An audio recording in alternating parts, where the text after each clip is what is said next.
The house buzzed with laughter, conversation, and warm greetings. A few of them had already noticed my new car parked outside.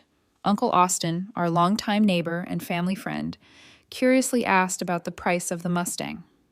Uncle Adam complimented it, saying it looked powerful and stylish, a perfect match for me. And Thomas, my 20-year-old cousin, looked at me with admiration and said, "Samantha, you're killing it. I swear I'll work hard and get one like yours someday." Hearing all the praise, my dad jumped in with pride in his voice. "I'm very proud of Samantha. She built her entire career from the ground up." Right after he said that, I turned and saw the proud smile he gave me. In that moment, I felt the love and recognition behind every word. It was his way of saying he saw all the effort I'd put in. The mood was light, and I felt like joking around, so I replied with a grin, "Funny, because 8 years ago, someone tried to make me follow in his footsteps and join the Marines." When I said that, my dad played along and acted surprised. "Who? Who forced you? That couldn't have been me. I was offering some advice." Right after his comeback, the whole room burst out laughing. Our little back and forth had entertained the guests. Looking around at the cheerful, warm atmosphere, I felt thrilled. I knew I had made the right call coming home for the party. These were the moments I had longed for all these years. I need to tell you about my dad to help you understand why a former Marine could be so lighthearted and funny. My father, Simon, was a lieutenant colonel in the United States Marine Corps. He began his military career at 18, right after graduating from high school. Over 35 years of service, he rose through the ranks, and at one point commanded a combat unit of over 500 troops. His words carried serious weight in the military, and every decision he made could mean life or death for the soldiers under his command. When people hear Marine Corps, they probably picture someone rigorous and by the book. And they wouldn't be wrong, but that's only half the story. When it came to work, my dad was disciplined and meticulous. He didn't tolerate carelessness, whether in appearance or attitude. But outside of work, he was funny and approachable. He could tell hilarious stories from his younger years, or crack jokes with fellow Marines like it was second nature. At home, he didn't interfere much with daily parenting. Because of his demanding job, he could only come home a few times a year. And knowing how limited that time was, he always tried to make our home feel relaxed and warm when he was around. Sometimes, even when we made mistakes, he gently reminded us instead of shouting like he might on base. That always puzzled me. One day, I finally got the nerve to ask him, "Why don't you raise us the way you command your soldiers?"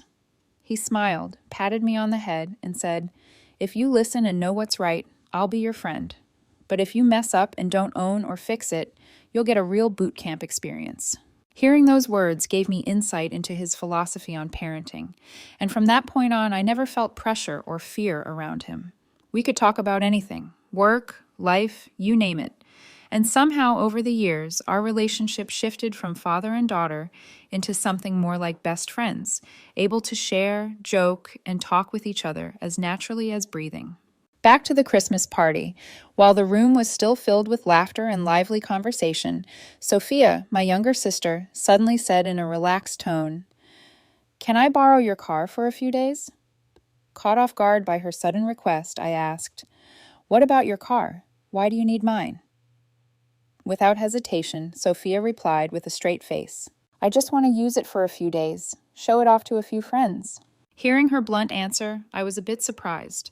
Sophia was 24 at the time, not exactly the age to still show off, especially with something that wasn't hers.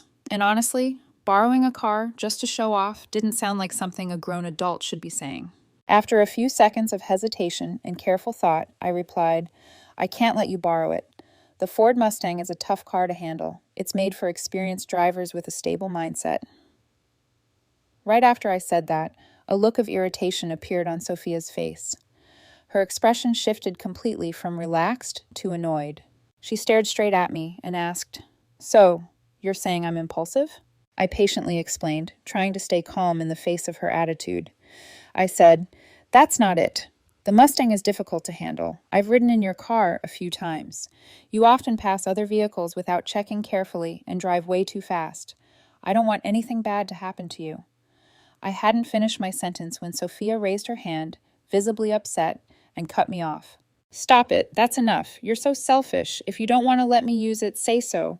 Don't make up all these excuses." Faced with her outburst and lack of respect, I no longer bothered sugarcoating.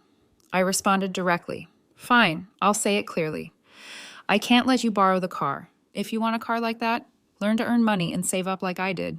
As soon as I said that, Sophia turned and stormed off, her face filled with anger, not looking back even once. Her steps were quick and firm. She was upset with my decision.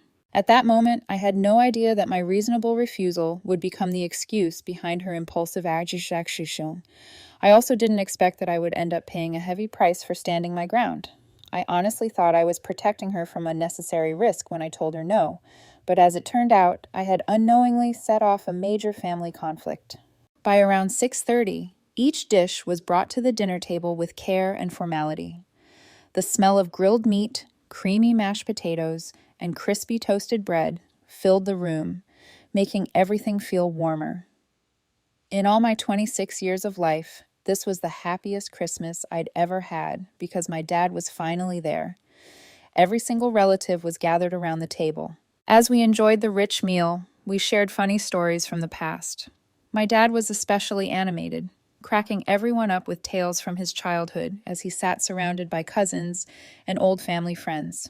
While everyone was laughing, toasting drinks, and clapping to the festive cheer, I had no idea that Sophia had quietly slipped away from the party.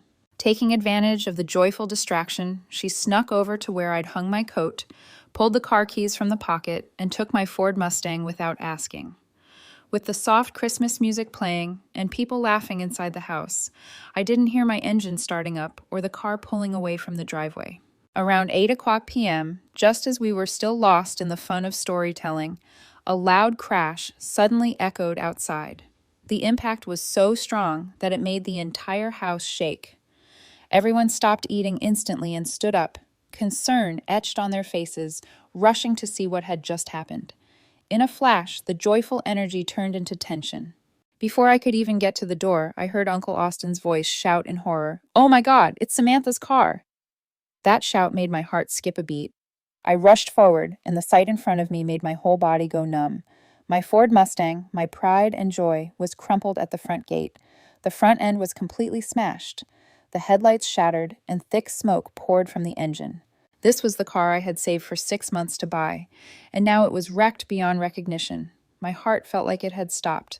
I saw someone in the driver's seat inside the car, surrounded by white dust from the deployed airbags. Without needing to be told, everyone ran toward the crash vehicle. And when we got there, I was stunned to see Sophia in the driver's seat. Her hair was a tangled mess from the impact. I only realized she had taken my car without my permission and crashed it. After a brief shock, Sophia slowly opened the car door and stepped out. What surprised me the most was that there was no trace of guilt or fear when she looked me in the eye. Instead, she stared at me calmly and said, "You were right. Your car is hard to handle." At that point, I completely lost control of my emotions. Staring at my wrecked car, I shouted in anger, "What the hell did you do to my car, Sophia?" Even after my furious question, she still showed no sign of remorse. She looked at me blankly and replied in a cold, clipped tone, "It's the car's fault. Like you said, it's hard to control. You should feel lucky I didn't get hurt. Otherwise, you'd be the one paying for my injuries." Hearing those irresponsible words made my rage boil over. If she had been a guy, I honestly don't know if I could have held myself back from hitting her right then and there. Trying hard to contain the fury bubbling inside me, I said to her, my voice shaking with anger, "You stole my car, Sophia. When you asked to borrow it, I clearly said no." Just as I finished my sentence, a loud, commanding voice rang out. "That's enough. Everyone inside, now." The one who gave the order was Lieutenant Colonel Simon of the United States Marine Corps. My dad's face in that moment radiated authority and sternness. His eyes were cold and piercing, like we weren't his children but soldiers awaiting orders from their commander. It was the first time I had ever seen him that furious. My heart pounded wildly in my chest, and I could feel my whole body tremble under the weight of his rare but overwhelming intensity. I was anxious and confused as I stepped back into the house under my father's strict command. I had no idea how he would handle this or what would happen next to our family. Once everyone was gathered in the living room and was allowed to sit, except for me, my dad, and Sophia, the tension in the room was so thick it could have been cut with a knife. Trying to stay composed amid the escalating situation, my dad turned to me and asked, Samantha, tell me, did you agree to let Sophia borrow your car? I immediately recounted everything to him, from when Sophia asked to borrow the car, to my refusal due to concerns about her driving skills, and even her reaction when I said no. When I finished, my dad gave a subtle nod, understanding what had happened. He then turned to Sophia, his eyes sharp and serious, and asked, Sophia, if Samantha said no, why did you still take the keys and drive the car? At that moment, Sophia looked at me with a defiant glare, then turned to our dad and replied without hesitation. Samantha lied. She told me the keys were in her coat pocket and said I could take the car. I didn't take it without her permission. Her bold-faced lie left me speechless. I couldn't believe my sister could say something so blatantly false, right in front of our entire family and all the guests. Then suddenly my mother spoke up. Just like always, she jumped in to defend Sophia without question. Growing up, I was used to seeing Sophia get special treatment. Whenever we argued, Mom would side with her. When there was something good to eat, the most significant portion went to her. Even when she was wrong, Mom would excuse it with things like, she's still young, she's a girl, she needs to be spoiled. Or, Samantha, you're the older sister, let her have it. And this time was no different. Looking straight at my dad, my mom spoke in a tone full of accusation. See? You spent all those years serving the country, and now your daughter's turned rotten. We're just lucky Sophia wasn't hurt. Hearing her completely baseless accusation, I couldn't hold back anymore. I turned to my mom, my voice shaking with frustration, and asked, What are you talking about? You can't just take Sophia's word and blame me like this. At that point, my dad turned and looked at my mom. His eyes were filled with stern disappointment. He spoke calmly, but his voice carried unmistakable authority. I served this country and earned a high income doing so. I gave you every cent of my military pay. You never had to work. I only asked that you raise the kids. So if Samantha turned out like you're saying, the first person responsible is you. His words were sharp, logical, and carried the weight of undeniable truth. My mom was left speechless. She had nothing to say. As for me, after hearing what my dad said, I finally understood. There had always been a clear division between them when it came to raising us. After settling the argument with my mom, my dad turned to look at me, then at Sophia.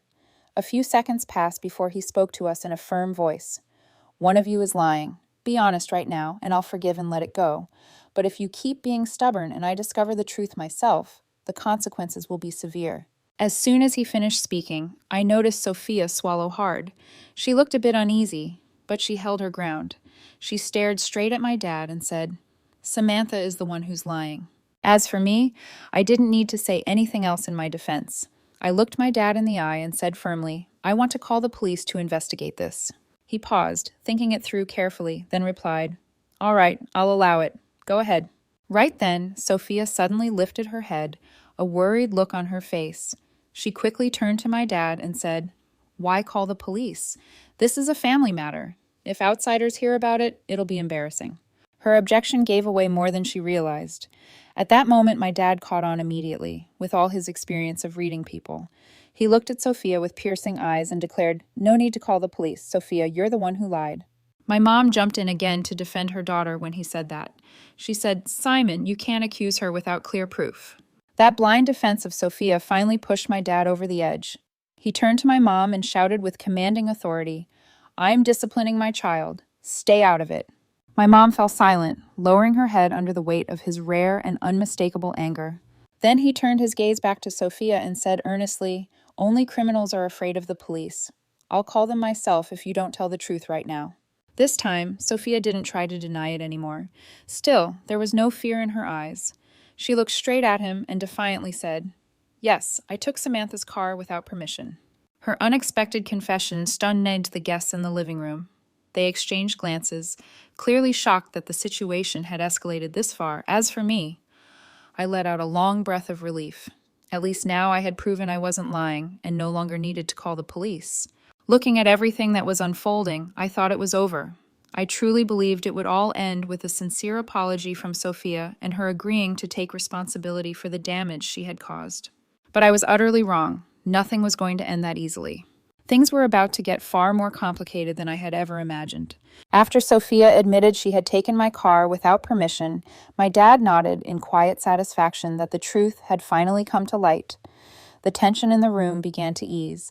Everyone seemed to believe the situation had been resolved. A few seconds later, my dad gave Sophia a clear directive. He spoke calmly yet firmly.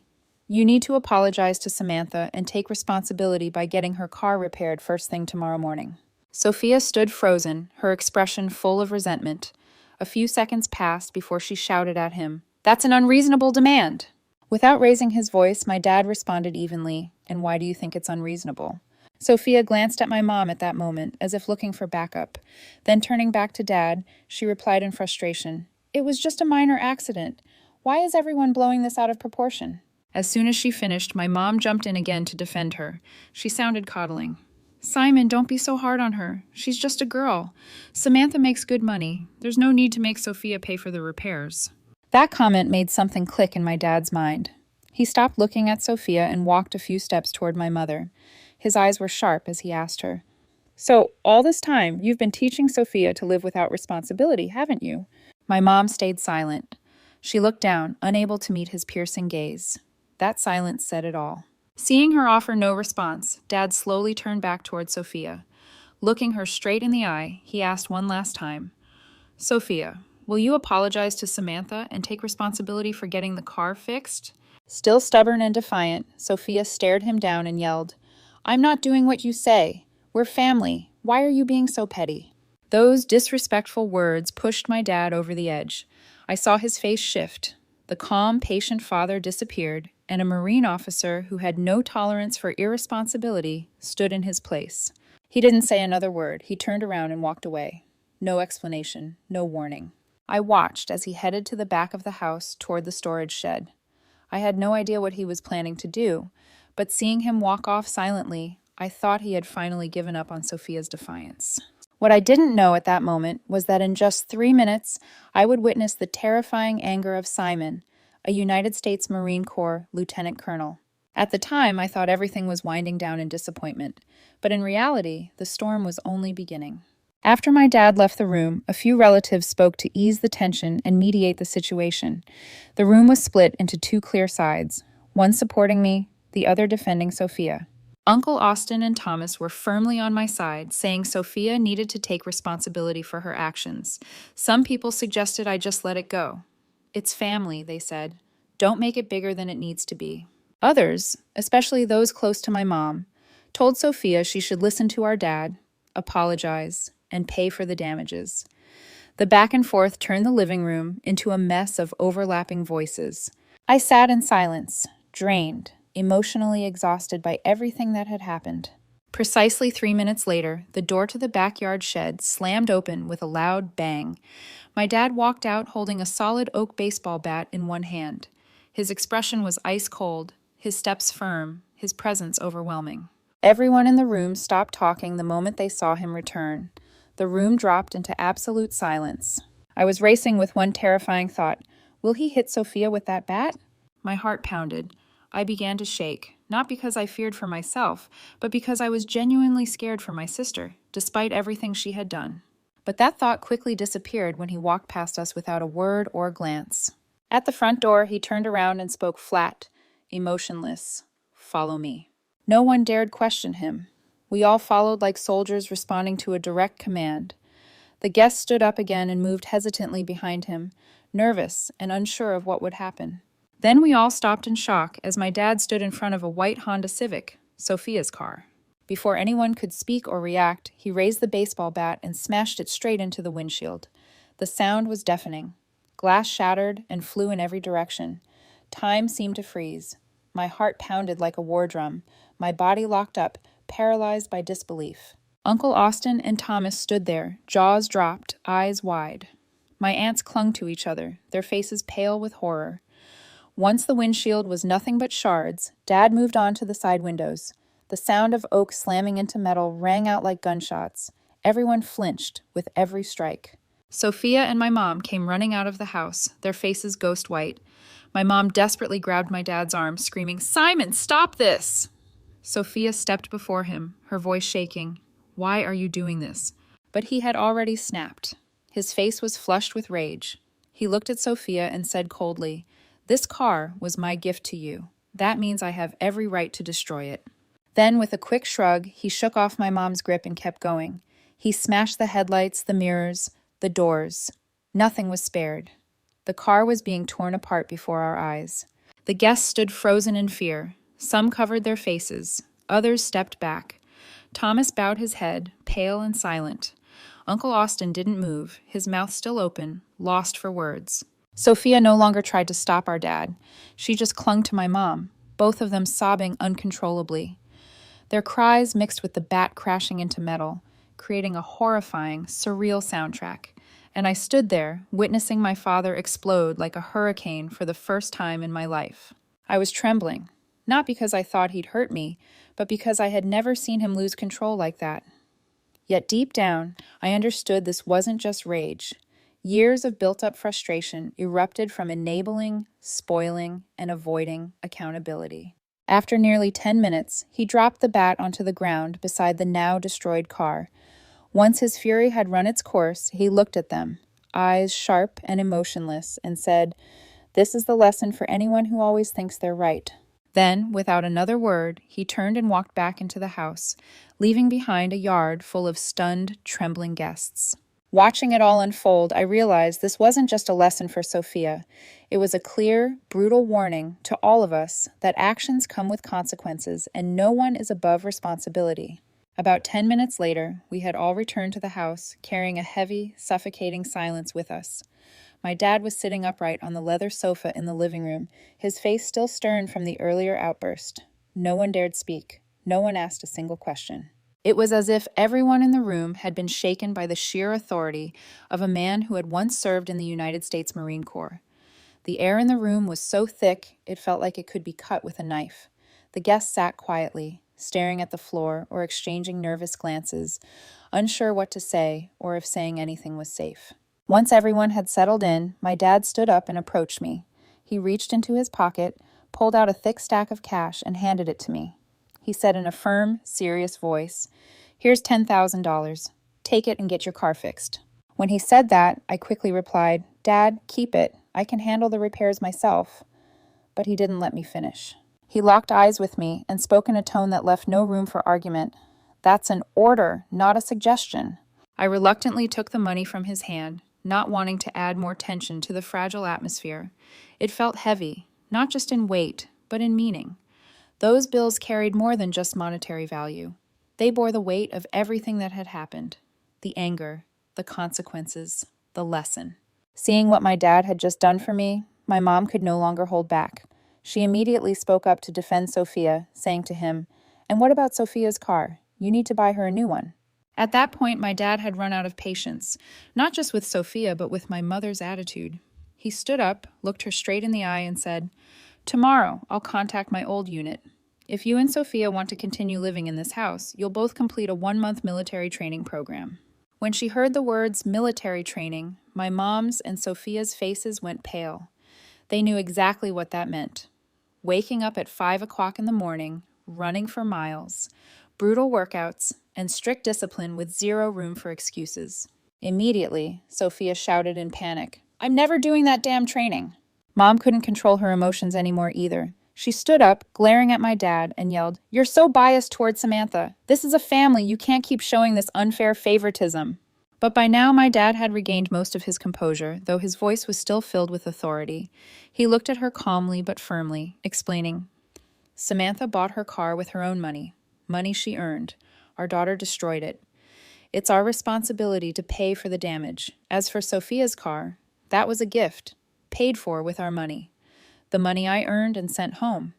If anyone here has been mistreated, it's Samantha, not Sophia." Those words hit me hard. For the first time, I truly felt seen and protected by someone in my own family. That moment made me realize that even though my dad had only been home a few times a year, he had always been watching, paying attention to every little thing in our lives. At the same time, his words helped me understand that his love wasn't just in what he said. It was in his sense of justice and the responsibility he carried as a father. After my dad's logical and firm statement, my mother fell utterly silent. She had no words left to defend Sophia. Her face turned pale as she realized she could no longer justify Sophia's actions. Then my dad looked directly at both of them, my mom and Sophia, and declared with unwavering certainty, "If you refuse the training, we are no longer a family." That sentence was like a blade, severing any remaining hope of reconciliation. The room grew oppressively heavy, every breath thick with tension. Still defiant as ever, Sophia stood up straight, her face flushed red with rage. She locked eyes with my dad and shouted with open defiance, "Fine. No one wants to be part of your family anyway. Goodbye." And with that, she turned around and walked out of the house, not looking back even once. Her footsteps echoed through the silent room like nails being driven into the coffin of our fractured family. Watching Sophia leave, my mother finally broke down. She stood up, glaring at my father with fury, and screamed, "Are you happy now? You've destroyed this family with your own hands." My dad didn't respond. He didn't have the energy for another fight. He just stood there, his eyes following Sophia's figure as it disappeared out the door. Then he let out a long, pained sigh. In his eyes, I could see the depth of his heartbreak, but I also noticed something else, the quiet, unshaken resolve of a man who knew that doing the right thing doesn't always mean peace and doesn't always feel good. As Sophia stood outside the gate, opening her phone to call a taxi, my mother ran after her and said, "Sophia, I'm going with you." Then she turned back toward my father and me, her eyes filled with bitterness. She declared, "I refuse to take part in your damn training program. I'm divorcing you." The guests who were still present immediately spoke up, trying to stop her and convince her to reconsider. Uncle Austin said, "Mary, don't make a rash decision." One of my aunts added, "Your family. No matter what's happened, you can still talk it through." But my mother wasn't listening to anyone anymore. She turned to me with a voice full of resentment and said, "Are you happy now? Is this what you wanted? Your selfishness is what tore this family apart. It was just a car, and you blew it way out of proportion." Hearing her words, I didn't feel angry. I just felt incredibly sad. After all these years, after everything that had happened, she still chose to defend Sophia, refusing to face the truth or even question it. At that moment, I realized that I would always be the selfish daughter in my mother's eyes, while Sophia would always be the victim who needed protection. As I watched them enter the taxi that had just arrived, my dad and I stood silently by the doorway. We didn't say a word. In that quiet, painful moment, we both understood that the story of our happy family had ended that Christmas night. The guests, too, had stopped debating. No one said anything more. They began helping us clean up what was left of the party. Cold plates of food, half-full wine glasses, unopened Christmas presents, all silent witnesses to a completely fallen celebration. By around 9:00, people began quietly saying their goodbyes. They shook our hands, gave hugs, and offered words of comfort. Thomas gripped my hand and said, "Samantha, I know you were right." Uncle Austin touched my dad's shoulder and said, "Simon, you did what a father had to do." When the last guest had gone and the house fell into complete silence, my dad sat on the sofa, utterly drained. He didn't say a word, just stared off into the distance. But as I looked into his eyes, I knew, even though he was in pain, even though his heart was breaking, he would never take back his decision. Because in his mind and deep in his soul, he knew this was the right thing to do. In the days following that fateful Christmas dinner, I started coming home regularly after work to have dinner with my dad. The house, once filled with laughter and lively conversations, now felt quiet and empty, a shell of what it used to be. I suggested that he move in with me at my place.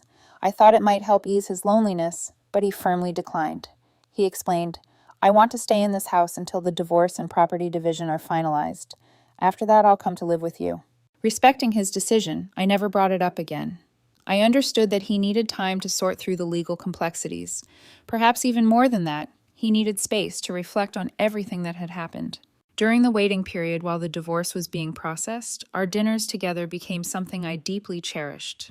My dad would often share stories from his years in the military, tales of challenging missions overseas, the unbreakable bond he shared with the men under his command, and the impossible decisions a leader must make in life or death situations. Listening to those stories, my admiration for him only grew. I realized he wasn't just a model father, but a man of principle and courage. He had spent his life serving his country and now fought to uphold those same values within his family. Those conversations didn't just help me understand him more deeply, they also taught me something essential: the meaning of responsibility and the strength it takes to stay true to what's right, even when it costs you everything. 2 months after that fateful Christmas night, when every attempt at reconciliation had failed, the court finally approved my parents' divorce. All assets, from the house and vehicles to the bank accounts, were divided equally according to the law. On the day of the hearing, both Sophia and I were present. The atmosphere inside the courtroom was tense and cold, a far cry from the warm, familiar gatherings our family once had. My mother and Sophia sat on the opposite side of the room, as if we were strangers, or worse, enemies. Throughout the entire session, they looked at me with resentment, as though I were the one who had destroyed everything. In their eyes, I wasn't the victim. I was the cause of the family's collapse. I sat beside my father, feeling the weight of their accusatory stares. Even though I knew I wasn't in the wrong, being seen as the enemy by my mother and sister cut deep. When the judge read the final ruling, granting the divorce and confirming the division of assets, the sound of the gavel echoed through the room like a death knell for the 28-year marriage of my parents. 28 years of partnership came to an official end in a courtroom colder than any winter day. As the verdict was delivered, my mother and Sophia stood up and left without a glance toward my father. They walked away with hardened expressions, as if he had never existed. My father, meanwhile, remained seated.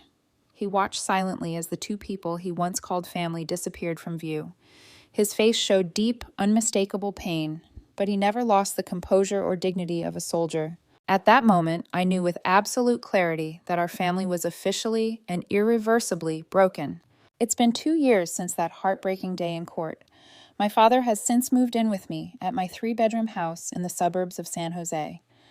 Our life now is more peaceful than it has ever been. We cook dinner together every evening, watch the news, and talk about work. My dad has found joy in caring for his plants while I continue to grow my career in the tech industry. There are no more arguments or unfair favoritism, just mutual understanding and respect. Meanwhile, my mother and Sophia continue to live together. Through mutual acquaintances, I've heard that my mom still defends and spoils Sophia the way she always has.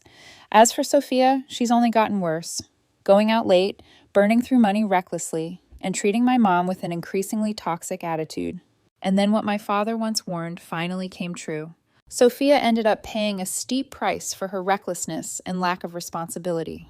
2 days ago, on what seemed like just another quiet weekend afternoon, my mother showed up unexpectedly at our doorstep. Her face was drawn and exhausted, eyes red from crying, hair disheveled. My dad and I were caught off guard, but we invited her in. She sat down on the sofa, her hands trembling, then pleaded with us in a choked voice. "Please, I need $200,000 to save Sophia from this lawsuit." When my father calmly asked what had happened, she began recounting the entire story, her voice shaking. 2 weeks ago, Sophia went to an upscale bar with some friends. At some point during the night, she took it upon herself to get behind the wheel of a Lamborghini, a car worth over $300,000, without the owner's permission. The result was a disaster. She crashed into a highway barrier, causing severe damage, while Sophia escaped without serious injuries thanks to the vehicle's advanced safety systems. The supercar was totaled beyond repair. The police investigation revealed that Sophia had waited for a moment when the car's owner wasn't paying attention, then taken the keys from a table. She had 2 motives: to snap photos for her Instagram page and to fulfill her fantasy of driving a supercar just once. When my mom finished the painful story, my dad looked her in the eyes and said coldly, "If 2 years ago you had held her accountable for taking Samantha's car without permission, this wouldn't be happening now." That was when my mother finally broke down. Sobbing uncontrollably, she begged my father, "I know I was wrong. Please help her. She's still young. She can change." But no matter how much she cried or pleaded, my dad shook his head in silence. Without saying another word, he stood up and left the room, unwilling to hear another second. Left alone with me, my mother turned her desperate eyes toward me. I looked her straight in the eyes, my voice calm but filled with pain, and asked, "Have you ever worried about me the way you're worrying about Sophia right now?" My question hit like lightning. She froze, speechless. There was nothing left for her to say. At last, she stood up, turned her back, and silently walked out of my house. After a quiet dinner, I sat with my dad over 2 steaming cups of coffee. That evening, gathering my courage, I finally asked him, "Dad, are you not going to help Sophia?" He paused momentarily before replying in a low, heavy voice. "You know, when your mother tells this story to others, I'm sure many people will say I'm heartless, selfish, even cruel." He went silent after that, staring into his cup as the coffee slowly cooled. His eyes were distant, as if he were lost in the weight of the decision only a father could understand. I didn't say anything. I knew he needed space to gather his thoughts. A moment later, he lifted his head, looked me directly in the eye, and said with quiet resolve, "You and Sophia are both over 18. You're adults now. You have to take full responsibility for your actions." With those simple but powerful words, he stood up, gently patted my shoulder, and walked to his room. In the soft amber glow of the hallway light, his silhouette looked lonely but unwavering. I sat alone in the living room, letting his words sink in. What he said wasn't just about Sophia. It was a message for me, too. A reminder to live with integrity, to stand by my choices, and to be accountable for everything I do. After that moment, I understood this wasn't just a lesson for my sister. It was a life lesson my father wanted to pass on to me about responsibility, growth, and the kind of love that doesn't always look like kindness on the surface, but runs deeper than words. That's where my story ends. But before I go, I want to ask you one question. What do you think about my father's decision? Do you believe he was too harsh for not stepping in to help his daughter? Or do you believe that what he did was, in fact, the most valid form of love? Leave your thoughts in the comments below. I genuinely want to hear your perspective. And if this story resonated with you, if it moved you in any way, please don't forget to subscribe, like, and share it so others can reflect on these important life lessons too. Thank you for taking the time to listen to my story.